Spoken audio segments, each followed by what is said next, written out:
And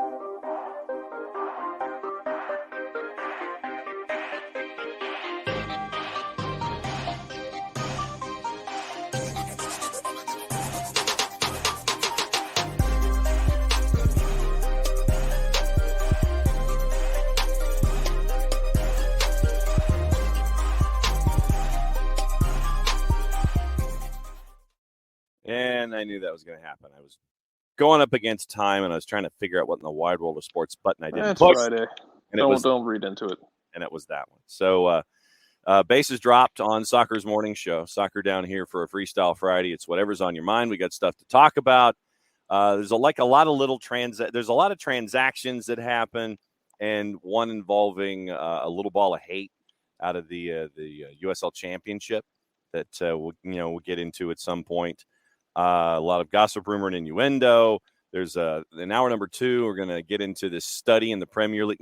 In the Prem about time wasting. I feel like that only works for friends. Oh, true.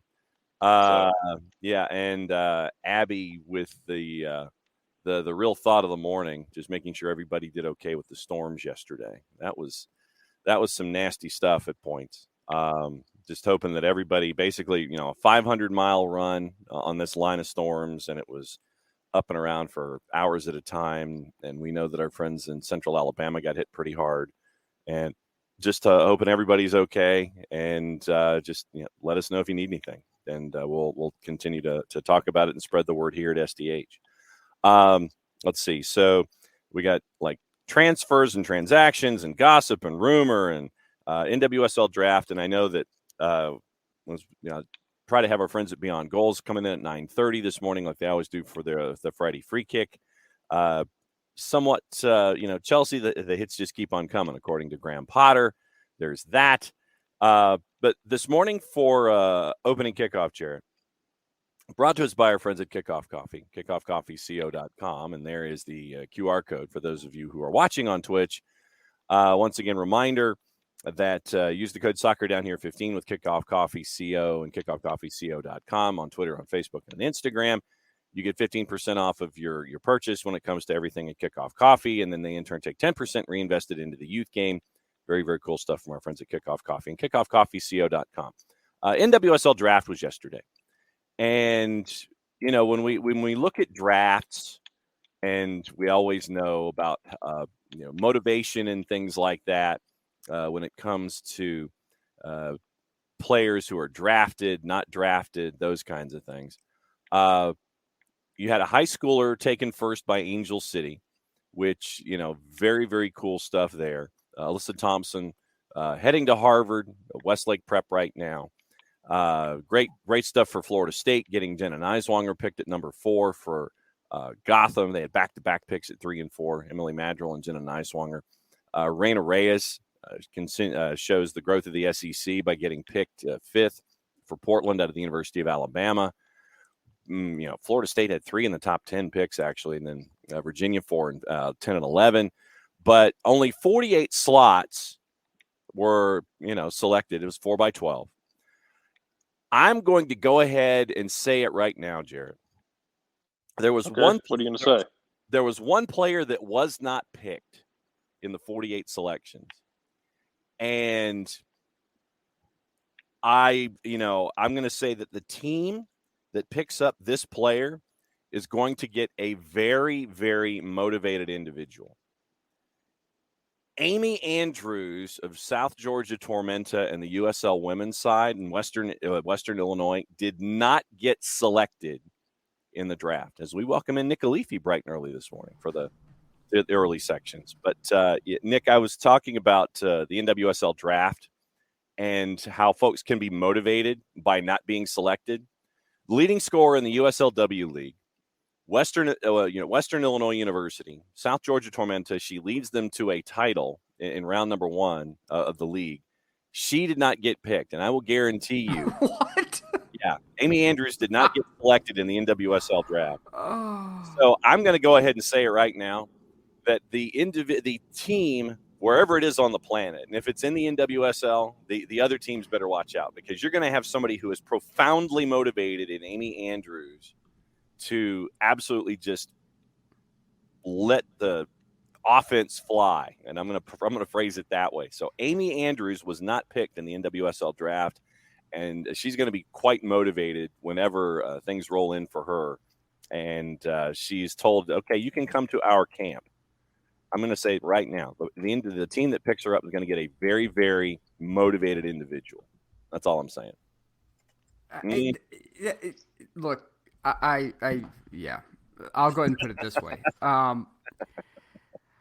I think that there's a chronic issue with NWSL when it comes to making their process clear. Mm-hmm. There seems to be a lot of ambiguity in that department. And then also when it comes to talent sourcing and selection, I don't. It just seems to me like it's like a 13-year-old playing Madden. Like, okay, who's the name? Who's the name person? There's no searching for any sort of talent here or there or diamonds in the rough. No. Who's the big name? That's who I need to get. Anyone else no, they're not getting picked. But to every player out there who did not get drafted, across every sport, there are just endless amounts of stories of players who came from quote unquote obscurity to become world beaters. And so, I know it sucks right now, but I would look more at the process than your performance. So. I mean, Amy Andrews on the season in USLW last year. 19 goals, 3 assists in 13 games, and was part of that team that led South Georgia Tormenta to the first half of the first ever men's-women's double in the history of soccer here in the United States. So, say that again. Say that again. That last part again. What the first ever men's-women's double in the history of the United States? And she led the scoring on that. Is that yes? 19 goals. Yeah. 19 goals, 13 games. Interesting. And was not selected in the 48 picks for the NWSL draft last night. By the way, Greg Garza will be joining us at the bottom of the hour for the weekly Friday free kick, and we will see what's on Greg Garza's mind. But guys, Rich Ransom in this morning. Look out. Rich Ransom is getting to listen live. So everybody make sure that you are effectively ready, because Rich Ransom is here this morning. And by the way, welcome back, Rich. Good to have you back live. What's for opening kickoff this morning, guys? Jarrett, is there anything particularly on your mind this morning? No, not really. Honestly, no, you covered the NWSL draft. That's the big thing that was happening. Otherwise, what else? There's rumors, this, that, and the other. There's all that jazz. I mean, it kind of is what it is. It's not a profound thing one way or another. Okay, Nick, what's on your mind? What's on your mind early this morning? It's just like we had New Year, New You. Yeah. Let's get New Year and new outlook. How about that? Let's get that. I would like for NWSL to get a new outlook when it comes to the clarity when their rules and who gets traded, how and when. I would like MLS to do something that I saw this with Wrexham, surrounding the Wrexham game that so many people seem to be bought into, and there was the immediate pushback because it's social media, right? And it's like, well, I like oranges. You hate apples. No, I just like oranges, And so apples are an overrated fruit, though. Well, yeah, but I'm sorry. What was that, Jarrett? I'm sorry. What? Yeah. Look, this is way too early in the morning for this level of violence on Dionne Warwick's internet. Okay, we're not. Auntie did not give us this glorious gift of internet so you could come on here and slander apples. Okay, mm-hmm. All right. I like apple cider. I like apple pie. I do too. I like them just sauce. Fine. They're fine. My wife, who just walked in, is a PhD, and she's looking at me in a very concerned manner because she is now seeing the immense rage on my face because you have slandered apples this early in the morning, Jarrett. I will find you We will have a stern conversation. You will receive strongly worded emails because the apple cinnamon combination. If you didn't already know that Nick had kids, that right there was.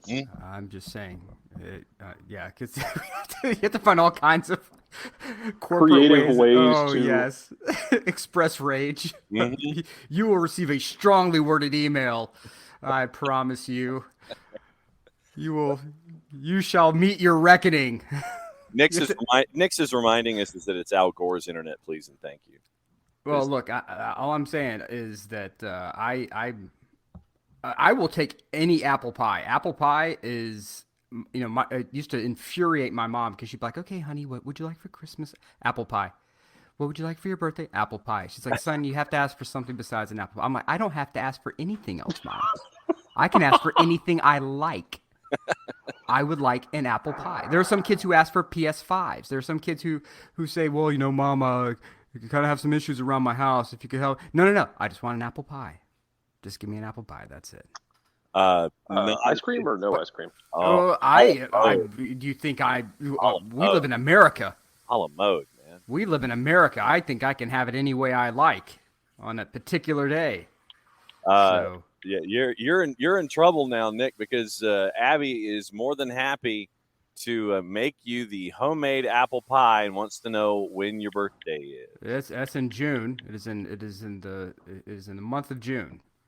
Oh, Apple Crisp is delight. See, look, Apple Crisp. We are going through the pantheon of apple delights here, and this is something that is crazy to me that Jarrett would come out here and slander this versatile fruit. So many wonderful health benefits. But as I was saying before, I was so rudely derailed. By this vagabond of ne'er-do-well. Yeah, he's a fruit ne'er-do-well. Yeah, this substandard fruit selection of Jarrett. Wow. I will say that I would like for MLS to do what is happening with Wrexham and present us human stories around players and teams that are not filtered through, some kind of crazy corporate messaging system. Like, why do people know who Sunderland is now? Because there was a show called Sunderland Till I Die that showcased the good and the bad of what it's like to be a professional player and the training and the management and the unvarnished side of it. I think that if you present, there are enough characters in this league between ownership, general management, and the player side that if you have someone come in who's not running it through the hyper filter and instead says, "Look, we're just presenting this documentary style," I think that you could have it would do significant numbers. And so I really wish, new year, new you, MLS, let's get on board for storytelling. And for fan base, I would like you to not be passionate and not go. Don't choose the Chernobyl option for every downturn. Save the Chernobyl option. Keep it in your back pocket. Keep it in your back pocket, tucked away. Just save it for the really, really big rainy day. That's my. I have this argument with my clients all the time that if you send me emails and tell me something is critical every single time, if everything's critical, then nothing is. If you are constantly complaining about every single thing in sports and in life and making it seem like it is the be-all, end-all problem and you cannot find any damn bit of nuance in your existence, then it is impossible to tell when you are bullshitting people and when you are genuinely upset. Yes. Oh, the urgent. I used to have a guy that would hit the urgent button for everything.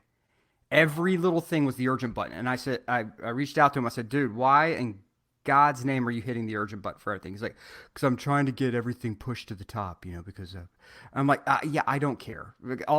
Anytime you don't understand. People are petty. If you do that, they're going to push you to the bottom out of spite. Cancer June birthday, Abs. Yep, right there with you. I'm a Cancer. At least that's what I was told at a very young age.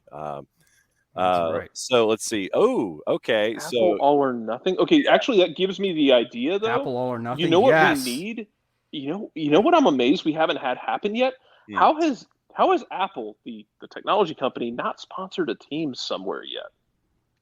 Well, I mean, they're going to How have they be. not put the Apple logo on the front I'm of just somebody's saying. shirt? Well, now with this gig with Major League Soccer, you're going to be seeing Apple TV on every jersey. You're going to be seeing the Apple, I think, on the shoulder. I think that's a Oh, I part. get that, but like, there's got to be like Germany or England or somewhere, even MLS, like where like because you had you had Xbox on the front of the kits for God forever for Seattle. Yep. How has Apple not Yeah. put Oh, just the Apple logo on the front of somebody's shirt? man, there were kids in Iowa. There were kids in Philly, New York, Atlanta, everywhere. I used to work with a guy who said, I bought the Seattle Sounders Xbox jersey just because it had Xbox on the front. Yeah, not wrong. So then I would think that to answer the OG's question, it would have to be Tim Cook, wouldn't it? For the Apple All or Nothing, the first feature, it would have to be Tim Cook.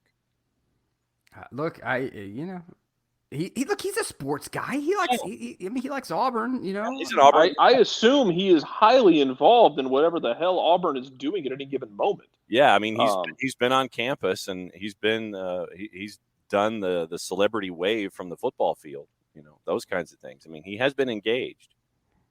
So, I mean, the first how much did he impact the last few moves, or was that more of a Yellowwood decision? Hold on. Ricky Ricardo has chimed in and said Tim Cook is not involved with athletics. I guess it's just the Yellowwood guy. Jimmy Rain, yeah. Yeah, I know Jimmy Rain's got a heavy hand in that. Very much so, yes. Yeah, I want the Coca-Cola with the script. It has to be the script on the front of the jersey. I want that. That's the one I'm more shocked of that has not happened yet. Almost everybody who makes mock-ups, before Atlanta United revealed the first ever kit, when people were thinking like, what could the kit look like? What would it look like when we didn't really know yet? Mm-hmm. Almost all of them, the mock-ups that people made, had either Coca-Cola or Delta as the stand-in sponsor for the kit. Oh yes. Mm-hmm. That would be delightful. Which I appreciate you putting something amazing. Other than Chick-fil-A on there. Well, and I mean, just think about having the Coca-Cola cursive on a red jersey, much like we have with Atlanta United right now. I mean, they would get the polar bears out there, which then destroys my long-term goal, which is for Atlanta United to adopt Izzy as their official mascot. Yes. Yeah, wow. we are in agreement on this. Wow. Izzy, I want Izzy resurrection. I'm tired of the Izzy burial. Izzy slander. Oh my God, these heathens, these cultureless heathens. Wow, you guys might be on your own island. I don't know how many. The island of relevancy, John. It's the island of I wasn't an adult during the '96 Olympics, so Izzy was just a part of what I knew. Yeah, Izzy was your stuffed animal that you had. Yes. There in your bedroom, and you're kind of sitting there going, "Oh, this is kind of cool." I remember going to the Blockbuster and renting the Izzy and the Quest for the Olympic Rings game, which was just an incredibly horribly produced video game. Like, holy hell, it was bad. And it was basically built on it was like someone decided, what if we made it look like a bad Sonic ripoff and played like a bad Earthworm Jim ripoff? Oh yeah. But see, there's a lot to unpack there, and none of it's good. No. Yeah, and Jason Nix. Oh, go ahead with Michael Head. Yeah, just as a Delta alum, we hated the name Atlanta United, rival airline. That pretty much killed the DL Kit sponsorship. I could completely understand that from a branding perspective. Absolutely, I could. So go ahead with Nix. Hit it. Well, Izzy died so Blooper could live. At this point, though, Blooper at this point, I think you could make them both work because Blooper is sort of like the self-sustaining energy source that Alfred Molina's Doc Ock character builds. Oh, yes. In Spider-Man 2, which is the best Spider-Man for the record. It's the best Spider-Man other than Multiverse that they released a couple years ago because that movie had no business being an absolute gem. But of the live-action ones, the second Spider-Man is the best one. Blooper at this point is like a self-sustaining star that is just going to keep going on its own, and you don't really need it to not be. Like, I think he'd be fine. You can have Izzy. You can put Izzy in a 5-stripe kit. And I'm frankly, with the way that social media works, I wonder what the relationship between Blooper and Izzy would be. Oh, it would be a symbiotic relationship of absolute joy to watch them clown on other cities' teams. Would just be between the Mets slander and the Philly slander. It would just be just a delight to watch. Look, if Gritty and the Philly Fanatic can exist in the same city, I'm pretty sure that Blooper and Izzy could exist in the same city. True. Yeah, I just with Blooper taking no ish from anybody, with if Izzy was to come in, would Blooper have the respect for history, or sit there and go, what is this thing that has all of these stars and halos and weird blue colors and things like that? How would Blooper respond? I think that's the big thing here is that let's remember that when Blooper debuted, the venom that was unleashed at the organization, like absolutely. What in God's name is this like mutant bear thing that you've unleashed upon us? And now it's like one of the best to find his voice social media presences on out there in sports. And just it's whoever is running. I look at it like I don't want to ask any questions like the most interesting man in the world commercials for Dos Equis. I don't want to know anything about the real life person. I don't want to know anything about the character outside of what is presented to me. Yeah. I just let me live in my ignorant bliss. I believe that I have this mental image of a grown human being wearing the Blooper costume 24/7, 365, and operating a giant like a T-Mobile sidekick, like issuing these venomous tweets to the New York Mets fans. Well, the running joke last year, I think, was that he had like an iPhone 6. But yeah, give me a T-Mobile sidekick.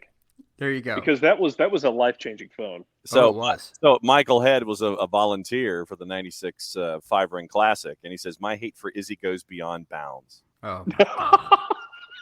Oh, my God. Hey, you know what? It would take a while for Izzy to grow on everybody, and that's fine. I understand. Because you know what? Even Jesus had to convince people at first to. Okay, so the OG has come up with a question we probably can address with Greg Garza coming up in short order and at 10 o'clock. What would the MLS All or Nothing on Apple TV look like? Okay.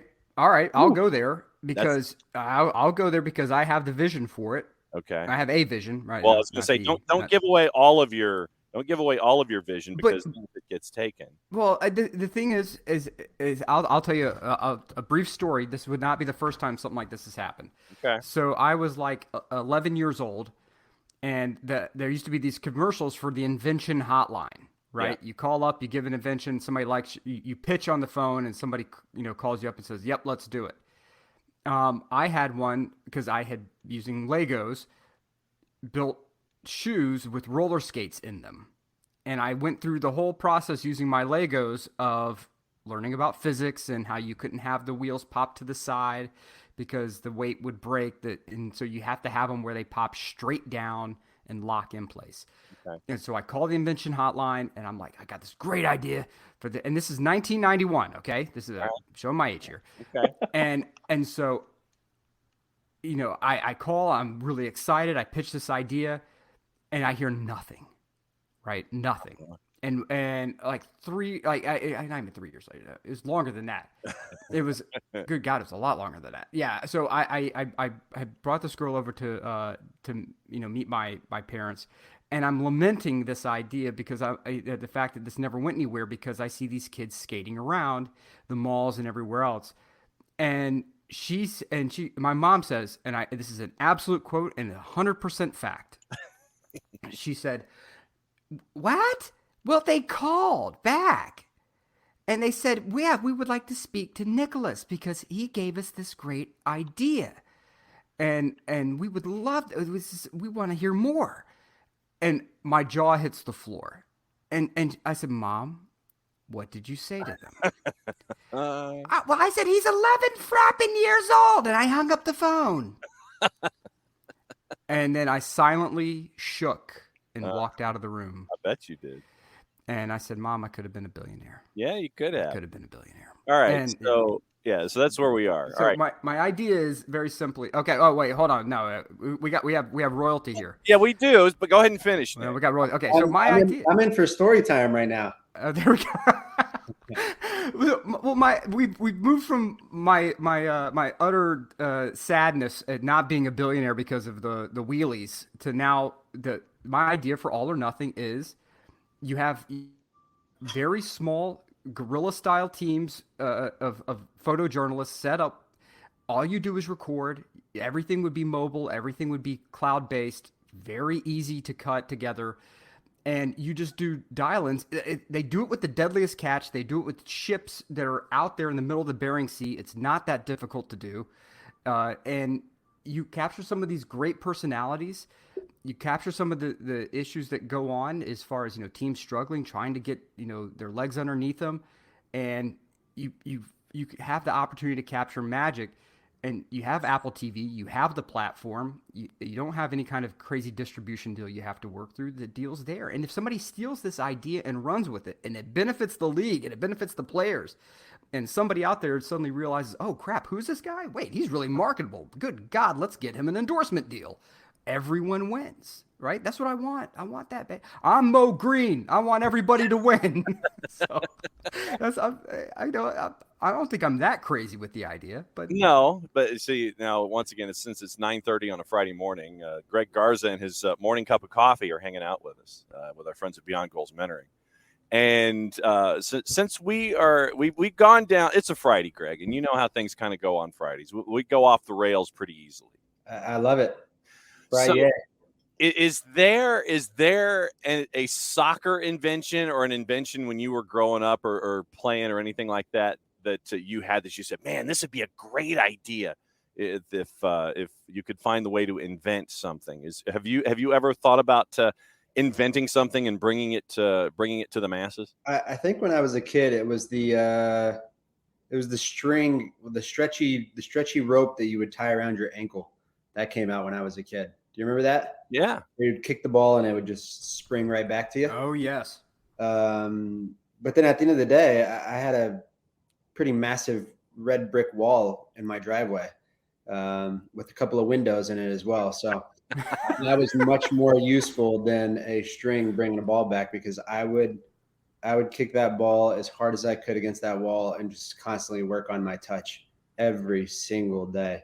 And one thing I always tell my mentees is, you have to train. The most important time to train is when nobody is watching, right? When nobody is watching, nobody tells you to go outside. Mom and dad don't tell you to go outside. You take that initiative, right? And you go, and for me, that was probably the first invention that I remember of, did I get it? Yeah, I probably had my parents buy it for me because I was a spoiled little brat, but at the same time, I think I probably used it for like less than an hour and was like, well, this isn't giving me the same benefit as a red brick wall would give me.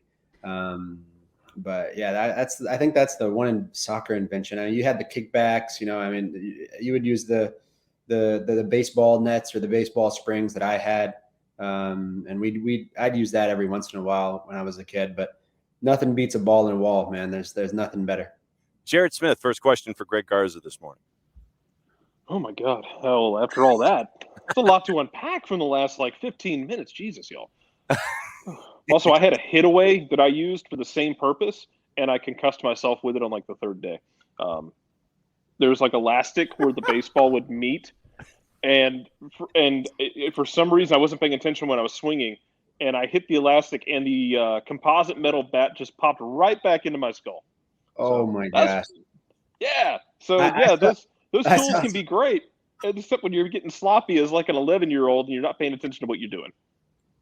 I actually saw something, I think it was on Instagram the other day, that a dad, he had his son in the cul-de-sac or whatever, and they had he was working on his hits baseball. I was a much more bigger baseball kid than I was soccer. So this guy had tied a fishing pole and a fishing line around the baseball, and the kid would hit it off the tee, and he would just reel it back in, so you never have to go get the ball again. So that was a pretty cool invention, and something that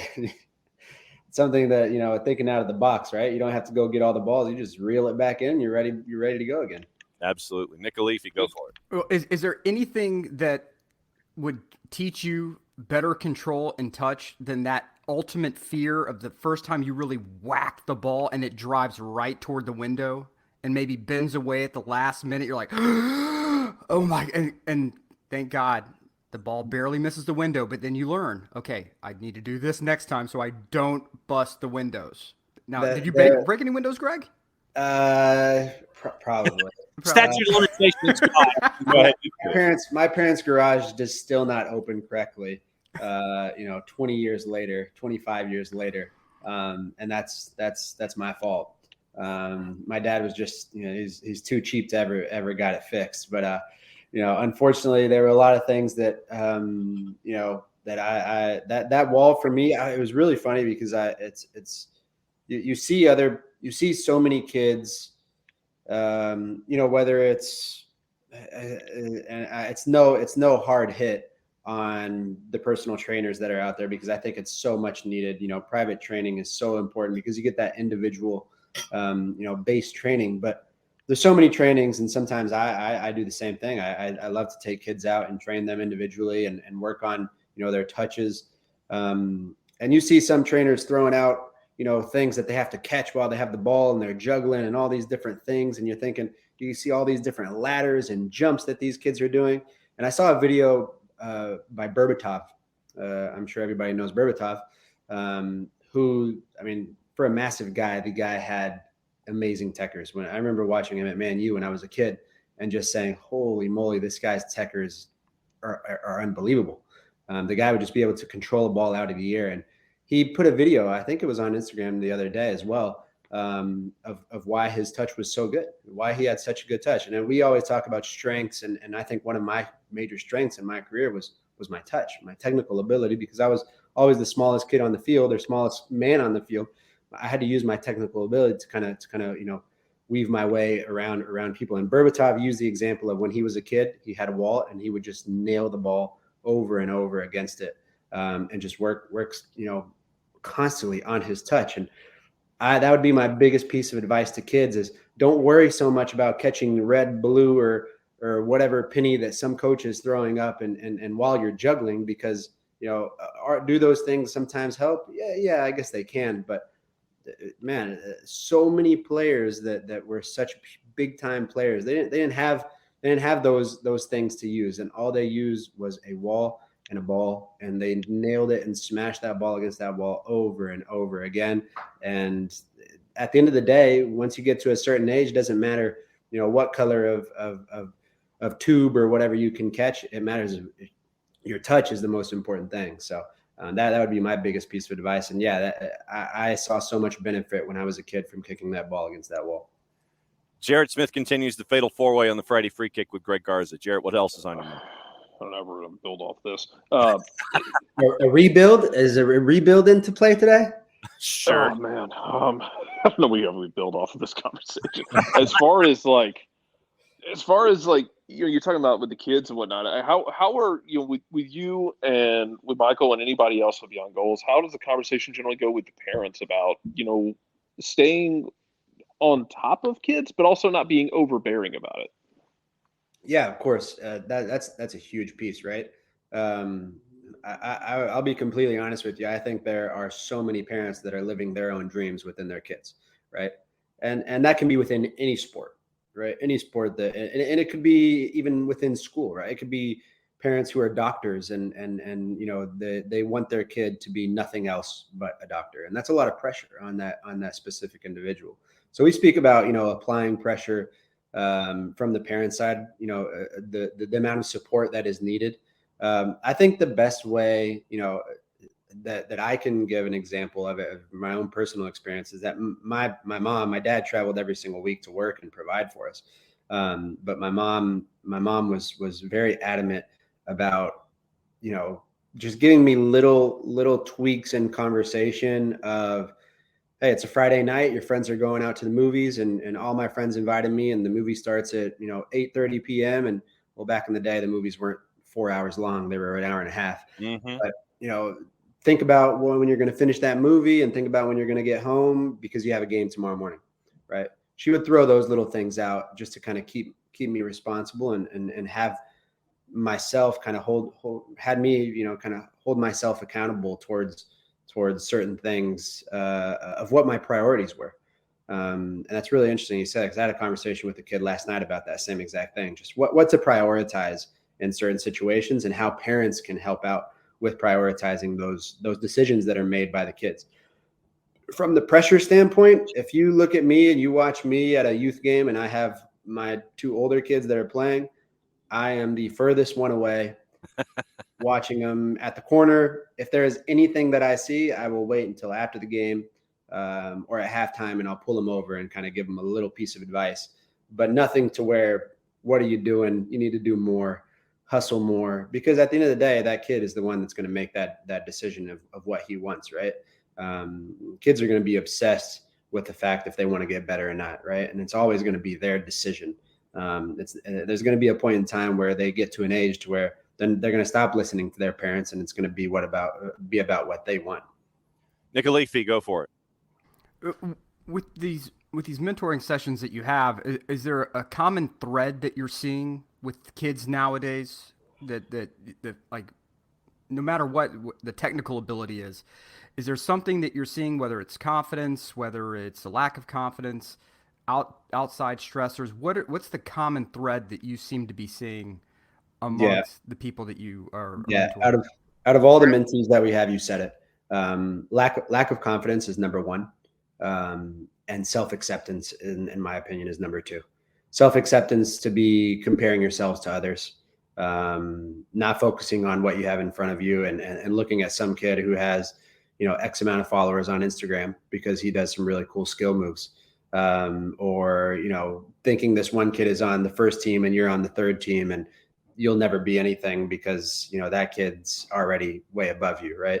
Those are the types of conversations that most kids have, and it's the comparison to others and lack of confidence, and it doesn't matter what situation they're in. That's usually the main theme. I would say for our more elite players, it is the knowledge and want of soccer IQ, right? How can I be better in understanding positioning? How can I be better in understanding the vision that I need, the awareness that I need on the field? But I would say the main theme and the main topic would always be confidence and self-acceptance for most of our kids. Because I know that Parkey on Twitter had mentioned the phrase, set the kid up for the path, don't set the path up for the kid. Coco reminds us of that in the Twitch pitch this morning. And, I think a lot of times you have the parents who are wanting to set the path and set the guidepost. And it's like, okay, this is how you need to do things. And it ends up being detrimental in the long run, instead of letting the kid figure out who they are, both as an individual and as an athlete. It can be double damaging, for lack of a better phrase. Most definitely. I think, one major and great piece of advice that I think my mom probably gave me when I was a kid and as I became a pro was, think best case scenario, plan for the worst, right? And I think, that's always the mindset that we have to have, even as parents, right? You have to plan. You have to give your kids plans for the worst case scenario so they will be prepared. But you always want them to think the outcome is going to be the best possible. And that's kind of the professional mindset that I think every professional athlete probably has, right? You're planning everything during that season. Okay, what if you ask that one question, if I don't get signed again to this renewal, or if I don't get this, what is our plan going to be? And you think of that from the very get-go, but you're not thinking that the whole entire season. You're thinking about how you can accomplish and how you can do everything for that ultimate goal and objective to happen. And I think that's a great piece of advice to always, as a parent, and even as a kid, you plan for the worst, but you always think best. Jarrett Smith, you're next. Any topics on the table with Greg Garza and Beyond Goals mentor? Yeah, so one of the guys the other guys we talked about a lot last year here was a guy like George Campbell, who was a bit of a late bloomer. Changed positions. He's coming through the academy. Really jumped up physically with growth late in his teenage years versus what other kids might go through. How do you have those conversations with kids about, some guys are going to peak, and not peak to say that that's as good as they get. Some guys will really hit that jump when they're a younger teenager, and other guys, it comes later when they just keep pushing and working at it. And how do you have that conversation with kids to keep them motivated in a sense? Yeah. What a move! What a move, by the way, for George. That's a hefty price for a kid that still, I think, in my opinion, still needs a lot of experience within the game of play. So that's a lot of pressure to his shoulders for this next year. That's a lot of faith and belief that Montreal is obviously putting into him. And that's obviously another topic, right? Of dealing with that and going into a foreign country, because Montreal is its own place. He's going to have to learn French. He's going to have to, adapt to that culture pretty quickly as well. But I think George is the perfect example of whenever he first started training with the first team. And I tell people this all the time. I love people who prove us wrong. Guys that are veterans and guys that have kind of been through, the ropes of playing at a high level for a really long time. And I remember George's first training with us as a first team. And I remember thinking to myself, of all the kids that were there, he was probably one of the last few that I think probably would have made it. And that's my honest opinion. But I think you look at, as he continued to train with us and as he continued to develop within training with the first team, and that first year that he was with the first team, his mindset and his work ethic was out of this world. And so, you can never judge a book by its cover of just one first training, right? You get to know these kids and you get to know their mindset and what's behind of wanting and the willingness to learn and to put towards their own success. And Miles Robinson is another great example of that, right? Of seeing Miles within the first 2 seasons under Tata and playing a total of 4 games, 5 games total within the first 2 years as being a pro. And now look where he is. I mean, in my opinion, he's the most valuable center back that the U.S. men's national team has at the moment. But for him to also have the mindset of going through that phase of learning and the willingness and want to continue to build kind of their own legacy and their own story, that takes a lot of patience. It takes a lot of resilience. We use that word constantly with our mentees. And to see those guys come out of it and transform. And you look at George Campbell and say, man, that kid transformed into something very special, and learn from the people that were around him. He had the patience, he had the resilience of continuously wanting to get better each and every day. And it's every day that counts when you're a pro. It's not just 1 week. It's not just a month. It's every single day that you can learn from. All right, Nick, do you want to be the one to ask about the rebuild question for Atlanta United? I mean, what rebuild? We were talking about rebuild? I think that here's the thing, Greg, is that I have some views on sort of the natural life cycle of teams, especially within the salary cap space, which is this cap is designed for people to go high, and then over a period of time you're going to dip down a bit, and the strength of the youth, the strength of your mid-level players on the team are going to be the ones who will prevent it from cratering. I don't know how to define a rebuild. I don't know if we would qualify this as a rebuild.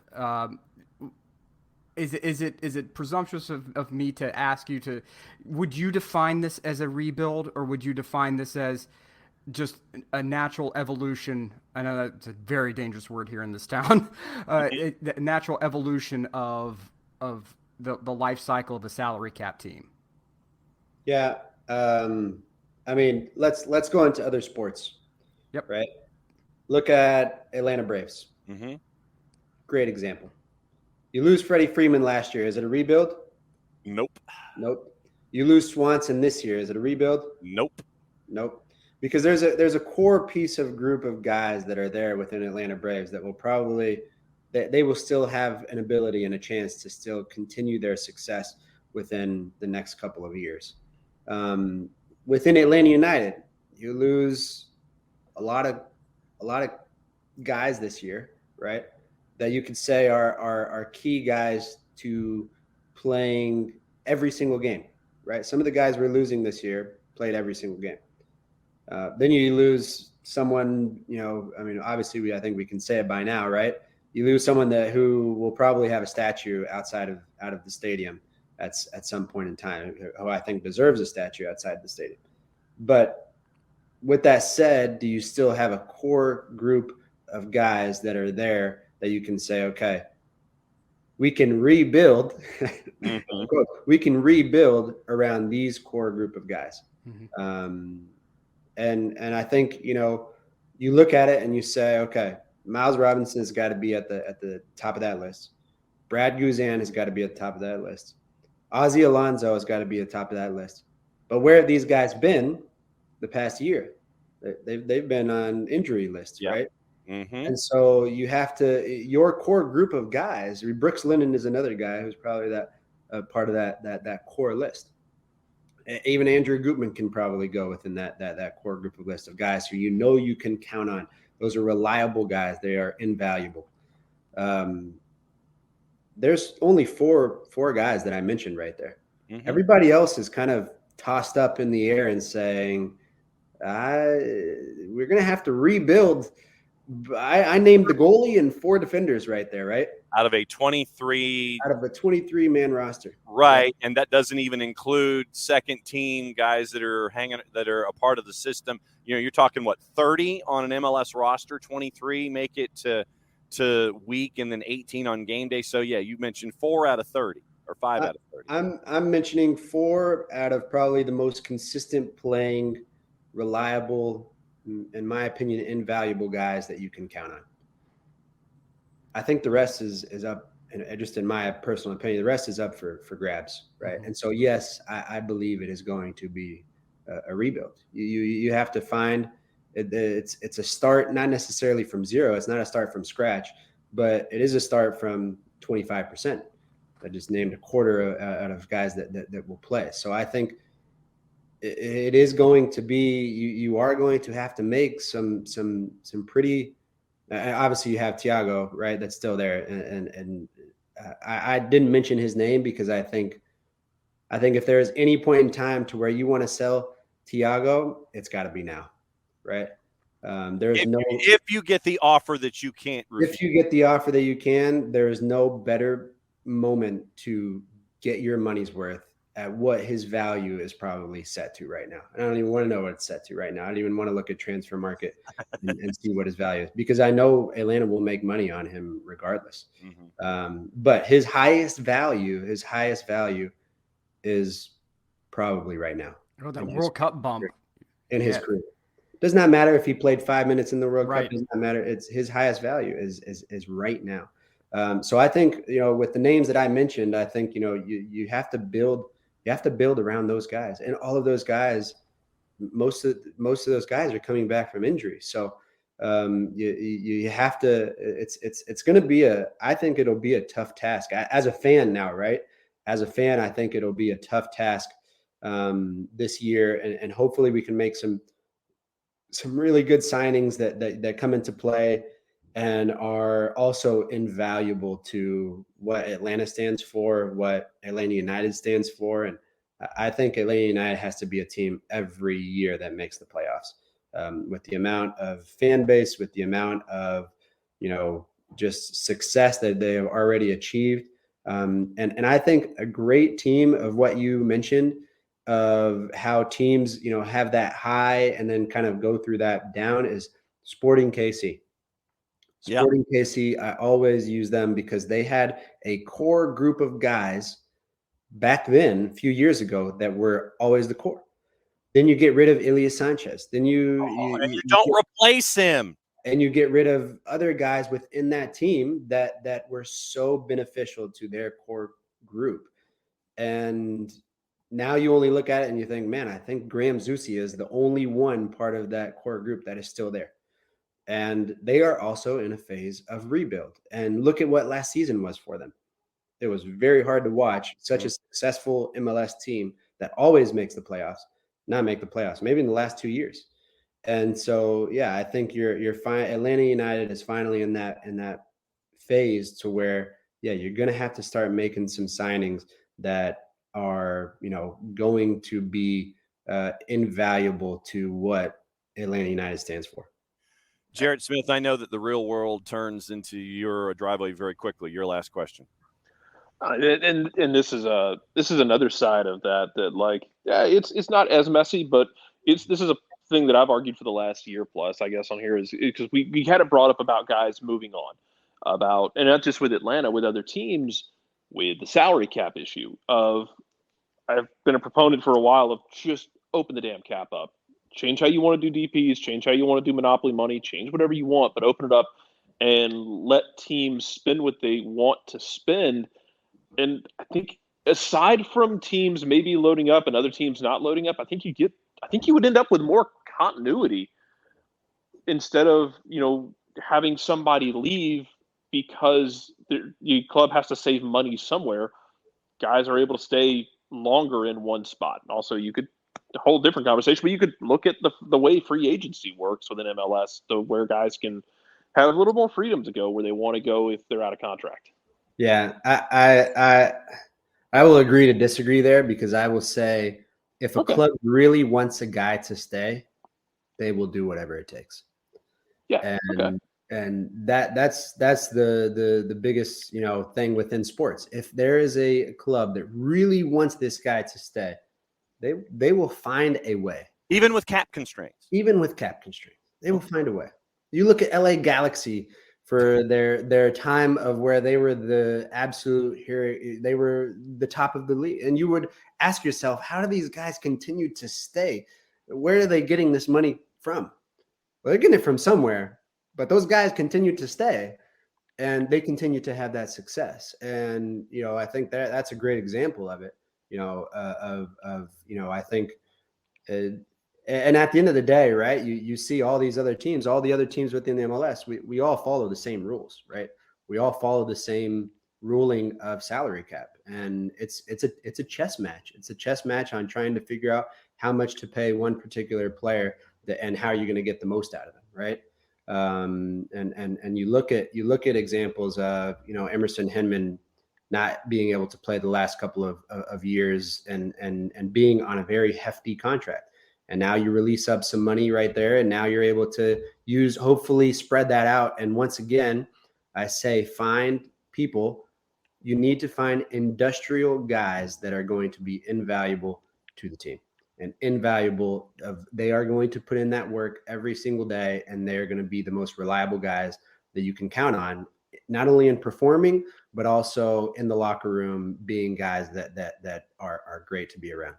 And I know we're heading into extra time here with Greg. Nicolifi, last question. I think you and I are both soccer parents there, Greg. So back to the mentoring side of the business. What's something, it's one thing to say, okay, prepare the kid for the path, not the path for the kid. But what are some things that we can do as parents to maybe just take the step back and let the kids, to help foster the love of the game, other than trying to be, soccer parent analyst on the sideline? What can we do to help foster the love of the game? Yeah, that's a good question. I always like to say, the power of positivity is by far the most important thing, right? Being positive with whatever the situation may be. Us as human beings, Michael says it all the time. we are wired and geared to have our, thoughts throughout the day, 80% negative and 20% positive. And us as humans and us as parents, how do we, how do we put that within our kids of helping them think positively throughout every single situation that they're going through? And then the other big piece of me for me right there is, why do we play the game? Right. I always use the example of some kid asking me and my son, my 9-year-old son was standing right next to me. And the kid came up to me and he said, "Hey, your son's going to be a pro. He has to be a pro." And my son is sitting right there. And I said, "Why?" And he said, "Well, because you played pro, his grandpa played pro, and his uncle plays pro. He's got to follow in your path." And I asked that kid back and I said, well, why do you play soccer? And he said, "What do you mean?" I said, "It's a simple question. Why do you play soccer?" And he said, "Well, because I love it and because it's fun." And I said, "Well, guess what I did?" And I was fortunate and lucky enough to do it for 13 years, but guess why I played soccer? And he said, "Because you loved it and because it was fun." I said, "Yeah, I got to make a living out of it, but the only reason I played soccer was because I loved it and because it was fun." And that is the best answer that I think I could have given my 9-year-old son, of to always play the game, not to become a pro. Always play the game, not to make tons of money and do all these cool things, but play the game because it is fun and because you love it. And as a parent, that is the most important message that I think we can always give our kids. Yeah, do we want our kids to succeed? Yeah, do we want them to do extremely well on the field? But at the end of the day, I'm sure you played the game at a young age, and I guarantee you played it because you probably might still play it today. You still play it because you love the game and it's fun, not necessarily to win, right? And so, I think at the end of the day, that's the most important message that we can give to our kids. All right, now that we're early in 2023, what's the latest with Beyond Goals, Greg? What's going on? Yeah, everything's great. Just continuing on from what we did in 2022. Continue to try and inspire these young kids and help them understand the values and responsibilities and ways to hold themselves accountable throughout their own youth journeys, and setting them up for success in whatever it may be, whether it be sports and soccer for the rest of their lives, or whether it be whatever they put their minds to and want to achieve in their lives. So just serving as a mentor, serving as someone who can be as big as an inspiration with the platform that we've been given, and continuing on from what we created. And we will continue to talk to you and Parky on a weekly basis here on the Friday Free Kick. It's always great to catch up with you, my friend, to kind of peel back the curtain on not just mentoring, but the game in general and everything going on in your orbit. Greg, is always great to have you here on the show, and we'll catch up next week. Absolutely. Thank you, guys. Appreciate it. Take care. Thank you. Have a good one. Greg Garza, he's going to go drink his coffee now. And so Greg is he's just going to have his coffee. He's going to try and hang out for a little bit. He's just doing his thing on a Friday. And he and Parky coming on every other week. It's fantastic. Look, I have said many times, I wish to God I had something like Beyond Goals when I was coming up, because my dad played semi-pro. He had tried out for the national team. There was a lot of pressure from uncles and cousins. Hey, your dad's this incredible player. And that pressure just broke me as a kid, because it's like, all right, if I misplay a ball, I'm not as good as Tony Alifi. I'm not as, if I can't do this or I can't do that, I'm not as good. And to talk through, to have that opportunity to talk through with somebody in a space that is welcoming, right? Like that to me is, oh my God. And I talk about this a lot of times with the, with some of the veteran, charity work that I do, is that it's all about trying to find a space where people feel comfortable having conversations. So, because some people feel that they can open up when they're cooking or when they're cleaning or when they're working out or whatever, and so for a kid who loves soccer, to have that space where they're playing the game with someone who has played at the highest levels, the opportunity for conversation there, important, meaningful, honest conversation, man, I'm glad they're doing it now. I'm not mad that I didn't have it as a kid. Yeah. It's good to look there and be like, all right, this is a really good thing because, man, this is something I wish we had earlier on. All right, we got a lot of stuff to get into, a lot of MLS stuff and gossip, rumor, and innuendo, who's going where and what, and all of that. We'll see. We have the MLS All or Nothing on Apple TV. We have that topic. Probably address that on Monday, too, just to kind of have how would you like to see MLS's All or Nothing on Apple? How would you like to see that go? Yeah, like I said, like Deadliest Catch. You know, you have the big map of the United States and Atlanta bleeps, and the little icon bleeps, and then you're at the training ground and you're checking in with a player who's been injured and they're maybe rehabbing, and you get some words of wisdom, and then back to the map, and now you're in LAFC, and you're trying to find another 47-year-old former Champions League player that you're trying to bring onto the roster, and he's going to be there for a long time, quote unquote, but he's actually wanting to go play golf. Hey, whatever. But but I think that there's something there with it, man. Yeah. So we got player transactions. Joao Felix got sent off, and so the 21 game deal that he had with Chelsea is now 18 because of the red card he picked up yesterday in the match against Fulham. And so I don't know if you saw this, but now the average salary per game for Joao Felix in his time at Chelsea this season, $666,666 per game. Give me that number again. 666,666. Oh God. Mm-hmm. It would have been a lot different had the full 21 games been in play, but the 3-match red card he's probably going to get for the nasty tackle from yesterday gives us that salary figure for Joao Felix in his time at Chelsea this year. There's a few Iron Maiden songs about that, so just throw that out there. Yes. But, look, one, I have to say how terrifying it is that Joao Felix looks like the evil clone of Ricky Kaká. It's absolutely terrifying. If Hook was in the Premier League, that's what he would look like. I'm just saying, like it is. Somebody had a picture of Joao Felix wearing a mask, and it was like it's the new AC Milan identifier.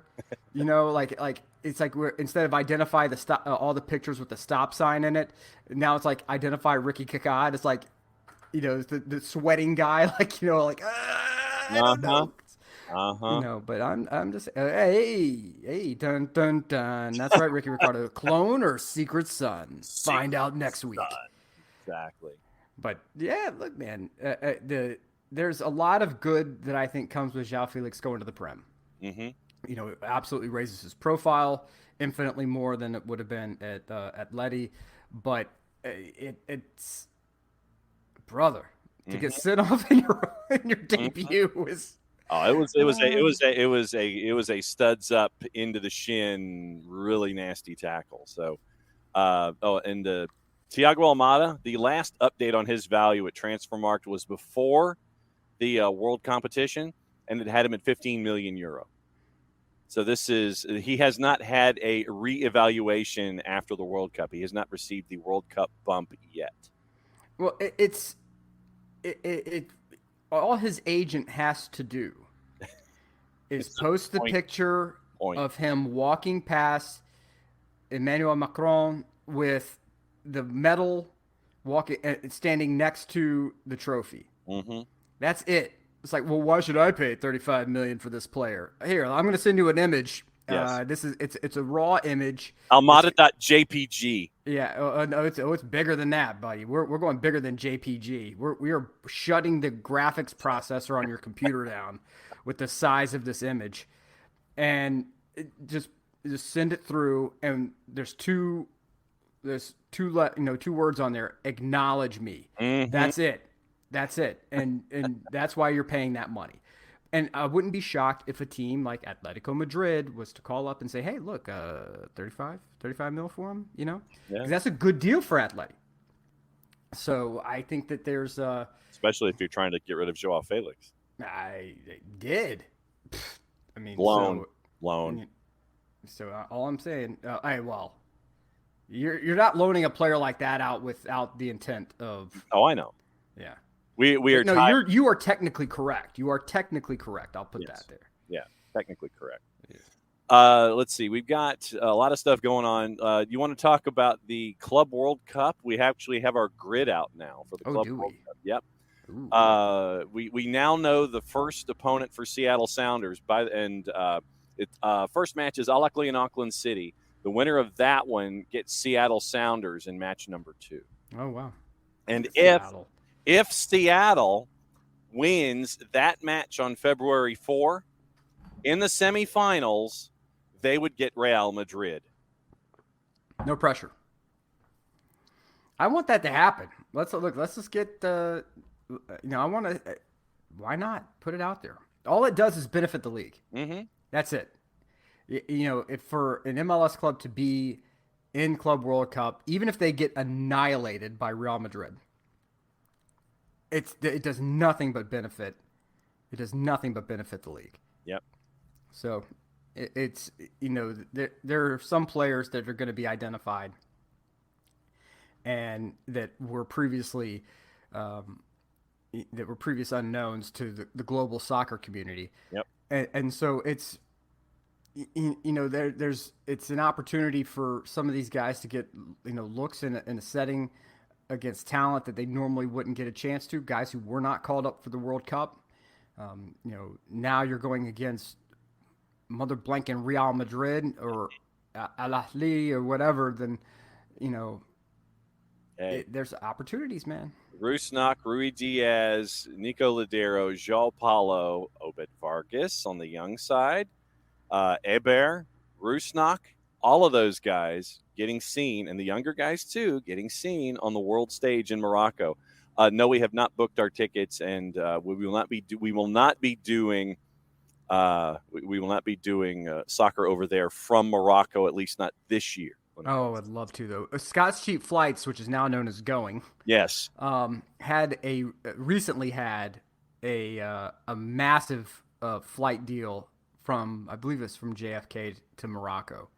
I want to say it was like $450 or something like that. That's not bad. That's not bad at all. No, and typically like 800. So yeah, and Knicks, I know with Nuhu, you don't know which Nuhu you're going to get, and so I imagine if you get evil Nuhu against Real Madrid, that would be interesting to see on the world stage, where Nuhu just kind of gives you the Gordie Howe hat trick, goal assist and being sent off, something like that.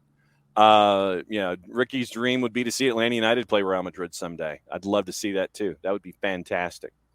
Burns says that Real Madrid is going to score at least 6 on Seattle in that semifinal as we plot things forward.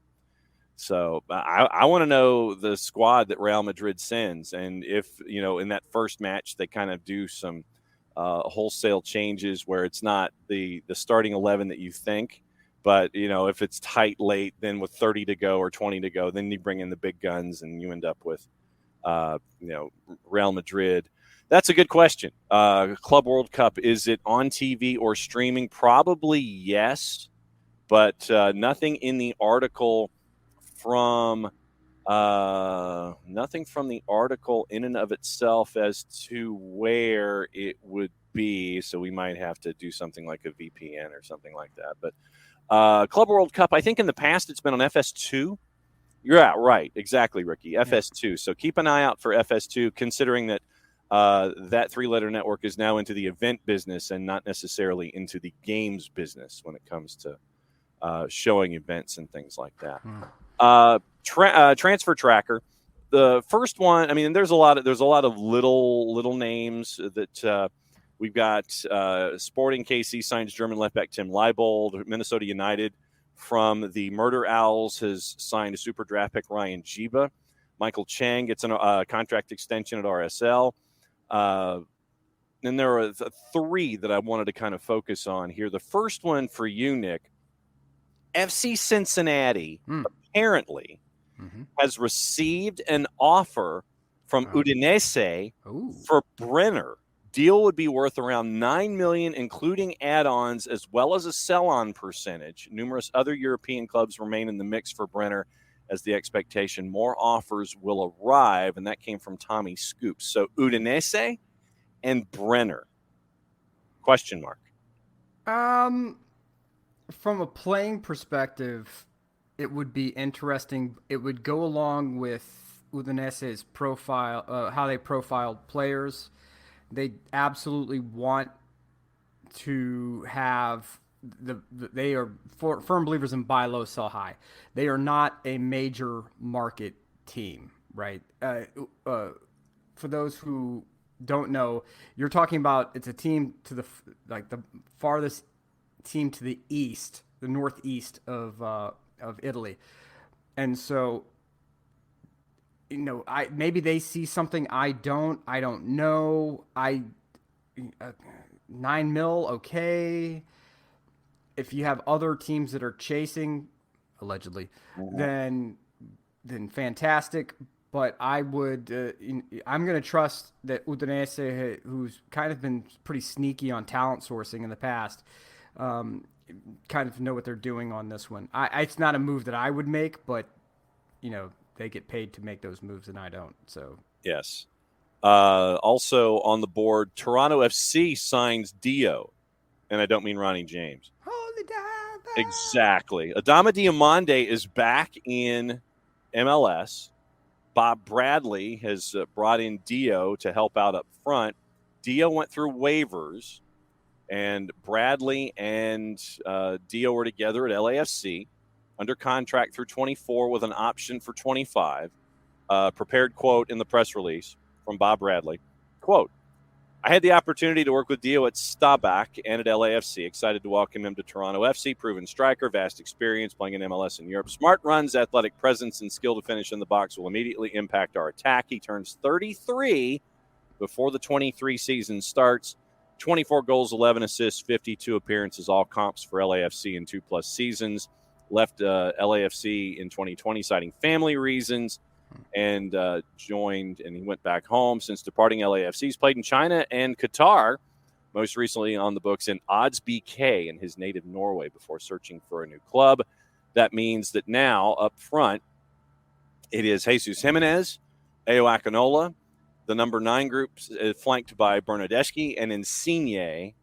And signings continue where they brought in Jonathan Osorio, Matt Hedges, which I think helps more than possibly bringing in a 33-year-old Dio up front, Victor Vasquez in the re-entry draft, and all of those guys are 30 or older. So once again with Toronto FC, Nick, we're seeing that Bob Bradley is going veterans and trying to get things done that way.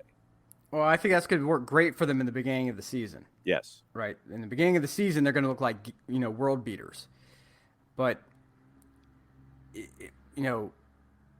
look, as someone who's in his 40s, I can assure you, playing in cold weather, that takes a toll. Mm-hmm. That youthful body that would heal so quickly isn't there anymore as you matriculate through your 30s. But especially with the wear and tear that those guys have on them, Bernardeschi and Insigne. Mm-hmm.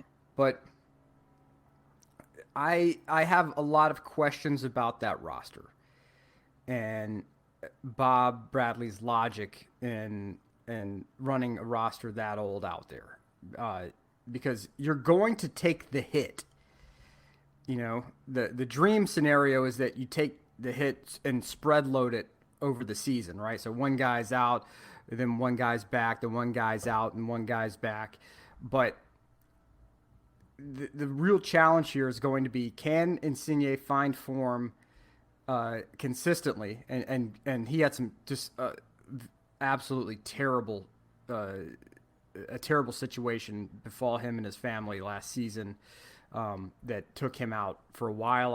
I absolutely do not fault him for that. Yeah. If anybody wants to go do the digging on that, you can go do it on your own. But I will say that Bernardeschi, to me, still, I think, is going to be the steal of that transfer window. Nobody really expected that much from him. Everybody said he was washed, and he came in and he performed exceptionally well.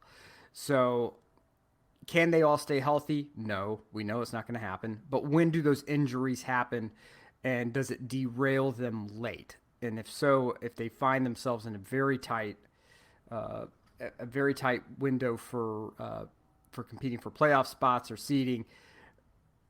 Can they get all the big guns on the field at the same time? That's going to be the biggest challenge for Toronto, in my opinion. And at the same time, and Burned is not wrong, Bob Bradley being his own GM essentially hasn't worked out well for Toronto. Looks like Thornton was more the important part to LAFC's success. But Bob's to that point of his career where he wants to be GM and coach. It's the Bill Parcells thing, right? Yeah. Like if you're going to ask me to cook the dinner, let me buy the groceries. Mm-hmm. Let me pick the groceries at least. Yeah, it has been only 1 year though, Ricky. Yeah, you're right. It's only been 1 year, but the age across the board for that team, the front heavy attack where it's great. You want to score 9. Every game you want to be like 9-6. I guess 9-7, but. Right. I do have questions, a lot of questions about that team, and Bradley, his desire to be his own GM. I have issues with, and that's exactly the point I'm making, Burn. There's no balance to this roster at all, but I think. And I'm going to speak way out of turn here.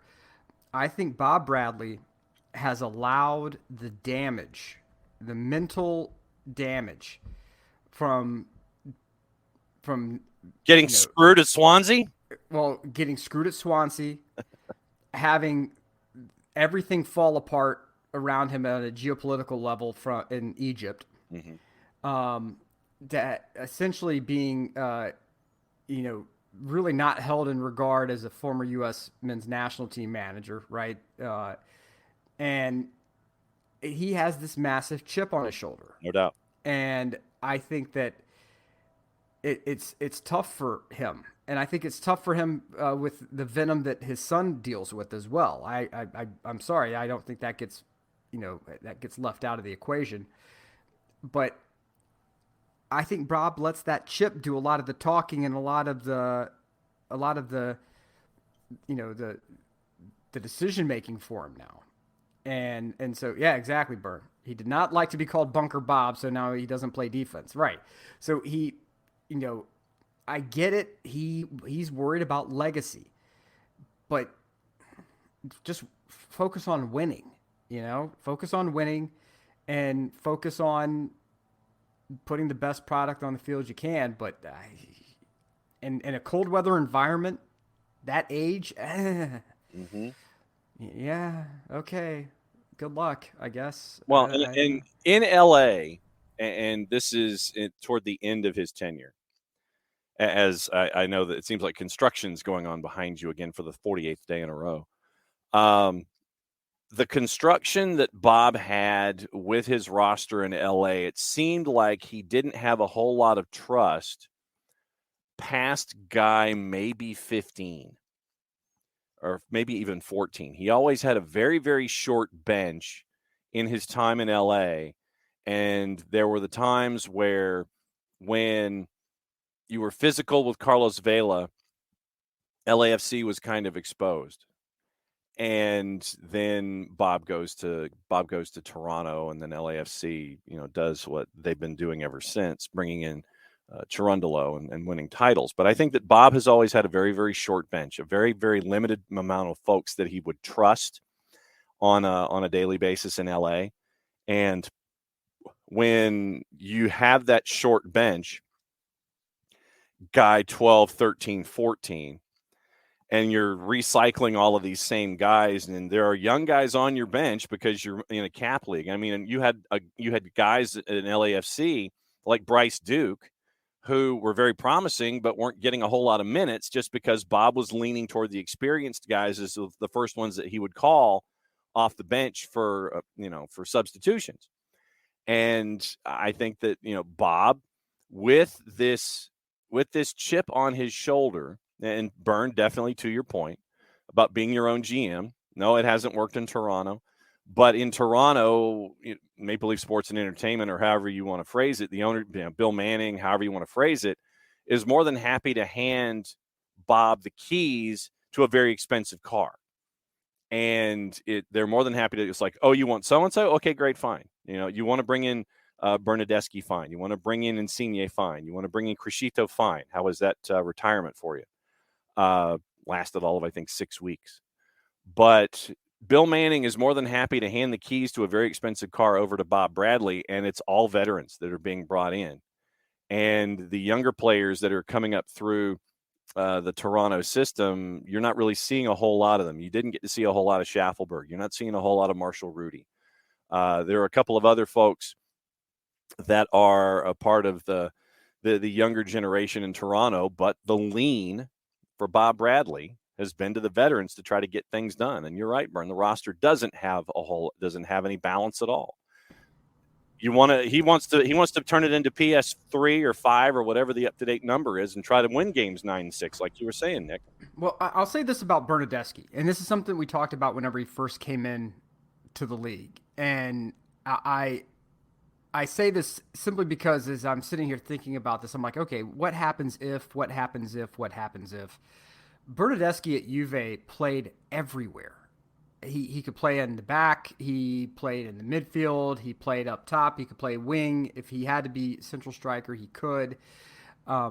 He was somebody who there's multiplicity to his game. Mm-hmm. And when the inevitable injury bugs hit, he is somebody that you can slot anywhere on the field as a stopgap. But they are going to be best whenever you have Bernadeschi feeding Insigne and letting Insigne cook centrally. And I don't know. I don't know necessarily what happens when Insigne goes out for any period of time. And you're going to be completely reliant upon Bernadeschi at that point to be your talisman. And multiplicity is good. It helps. But I don't know how Toronto is going to be sustainable over the season. And I still, the more I work through the permutations, I don't know how Toronto is going to be sustainable over the season. It's going to take 2 steps short of water into wine to keep that roster healthy and to essentially count on outscoring your opponent, every game. I don't know how you win a tough game in that one. I huddle down and you outscore them. Yeah, good luck. Yeah, I know. And that's with the team like Red Bulls that thrive on youth and energy, that they burn out at the end of the season doing that. So I don't know how much of old guys, the Toronto retirement home is going to handle that. But okay, yeah. Good luck. Revs announced this morning that they've signed Andrew Farrell to a contract extension, and keep an eye. We've been mentioning LAFC this morning. Also, keep an eye on the Chicho Arango situation. Chicho Arango is looking for a new contract with some more dollars attached to it, and if the parties don't agree, could Chicho Arango be bouncing around here somewhere? Ola Kamara is a free agent. Lost the 2021 Golden Boot in a tiebreaker. 9 goals in a backup spot in DC behind Taxi Funtas. And Ricky would take a guy like Ola Kamara here in Atlanta as a part of the build for 23. Having a guy like Ola Kamara come in off the bench to be good fallback to Chicho, exactly. So Ricky's playing football manager. He wants to bring in Chicho Arango and Ola Kamara up top. As the exceptional economic fiduciary genius Ted DiBiase once said, everybody's got a price. So everybody's got a price. Everybody's got a price. Yes. So definitely keep an eye on that, because that's part of the fun part of this time of year is you get to kind of sit there and plug and play. It's like, okay, well, somebody's unhappy. Well, maybe we could do something here. Gossip rumor innuendo overseas. Saudi Arabian club Al Hilal, rivals of CR37's Al Nasser. Nick, I'll give you one guess who they're targeting. Lionel Messi. A $300 million per year deal according to Mundo Deportivo in Spanish. They're targeting Lionel Messi, and we'll pay him $300 million a year. Yeah. Why the ish not? You know. Yeah, look, if you got the money, Uh-huh. they got it. So I mean, yeah, exactly. Okay. Yeah, PSG's trying to sign Messi to a 1+1 to keep him around for another 2 years. Arsenal are back in for Dusan Vlahovic, who is valued at 110 million euro, or just under 98 million pounds, according to our friends at La Repubblica. Get him out of Juve. Get him out of Juve. Just get him out. Allegri is content to win 1-0, and Spalletti, the manager for Napoli, said it best, that Allegri fits Juve's identity to the letter, which is just win. We don't care how. Mm-hmm. Just win. That's it. At Napoli, it's more, we need to play a style. We need to play with a certain passion. But Vlahovic, when he was with Fiorentina, he could play with style, and he could play with with a level of excitement, and he could be a game changer. And with Juve, it's all right. We scored one, boys. Everybody to the back. Mm-hmm. Okay, boss, but we're only 15 minutes into the game. Everybody to the back.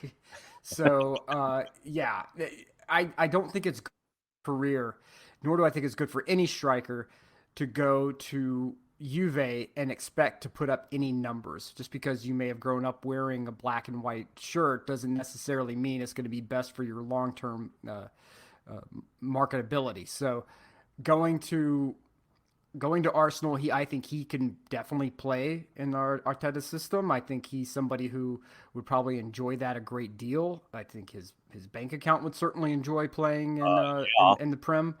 So I wouldn't be shocked if this deal happens, simply because Juve has to do. I think everybody's just kind of forgotten that Juve's in dire financial straits. Mm-hmm. So they need to make this move. And I'd hope that somehow Fiorentina can still profit off of it. I don't know if they can, but I certainly hope they do. But it needs to happen. Arsenal submitted a new bid for Shakhtar Donetsk's winger Mikhailo Mudryk. Deal moving closer, according to our friend Fabrizio Romano. Chelsea considering making a bid for Moises Caicedo, following their frustrations in trying to sign Enzo Fernandez from Benfica. It's from our friends at The Guardian. We've been trumpeting Moises Caicedo for about 4 years here. And Caicedo would be more economical than Enzo Fernandez in that 120 million pound release clause. Spurs interested in signing Leandro Trossard from Brighton. Brighton is not budging at present. We will always remind you of the Ted DiBiase quote. Clubs in Spain, France, Germany, and Italy monitoring the situation of Portugal fullback João Cancelo after he lost his regular place in the Manchester City side. It's from our friends at The Telegraph. Wolves have had a bid accepted for PSG and Spain midfielder Pablo Sarabia. Southampton, and this is where Southampton is right now, bottom of the table in the Prem. They could move for Luton Town's English right back James Bree as they look to sign a fullback this month. So they're going to the Championship to try to sign a fullback to try to keep themselves afloat in the Prem.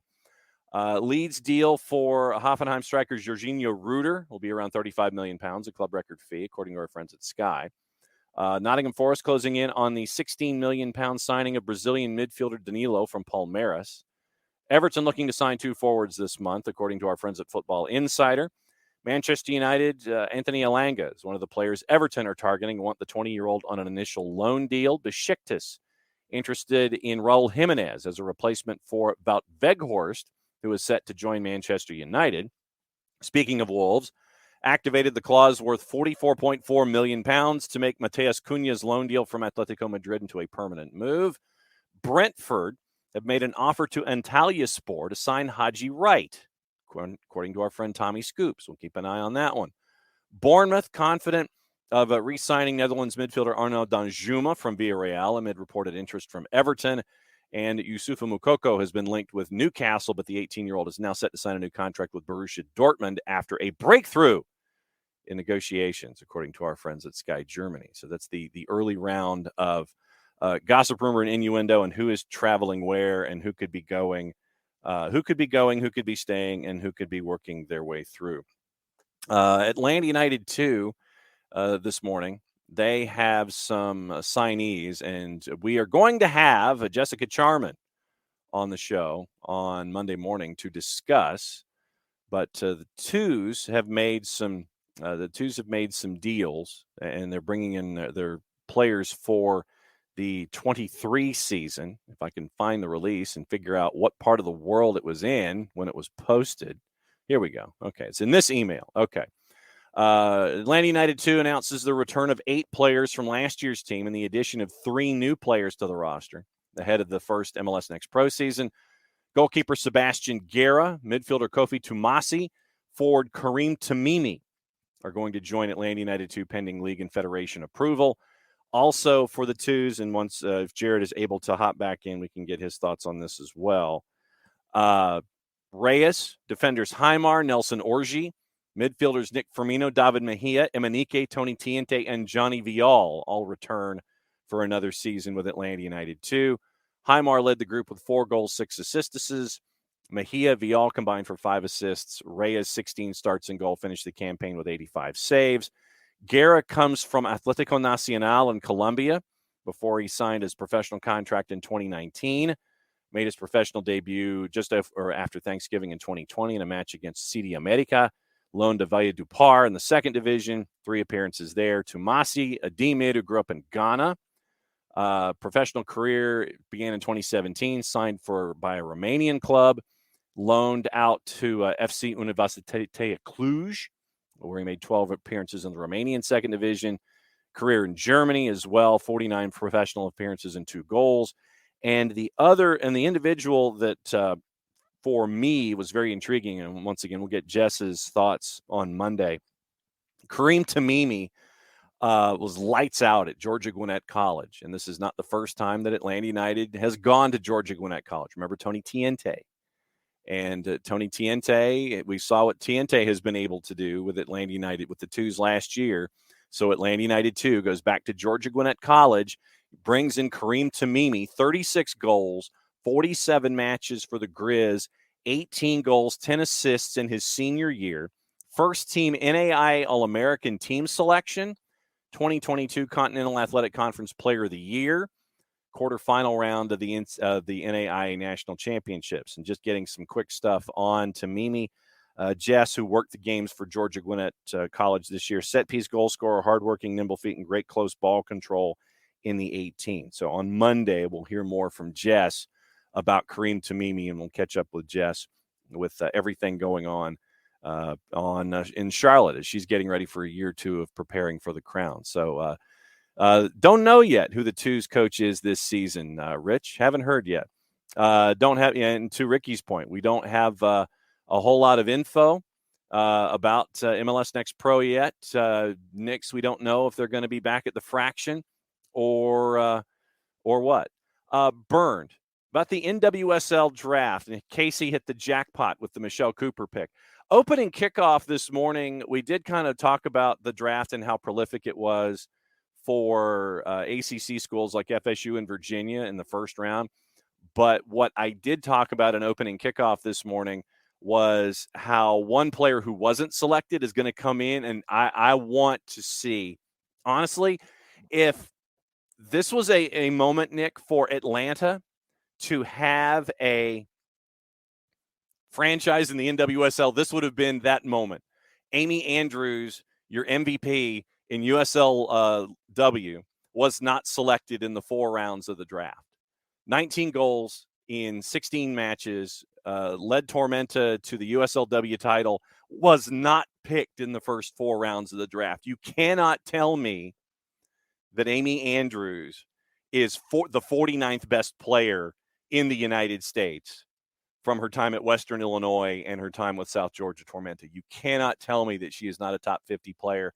I can't wait to see who knocks on her door as a free agent. I hope she goes into a free agent camp and frankly lights it up.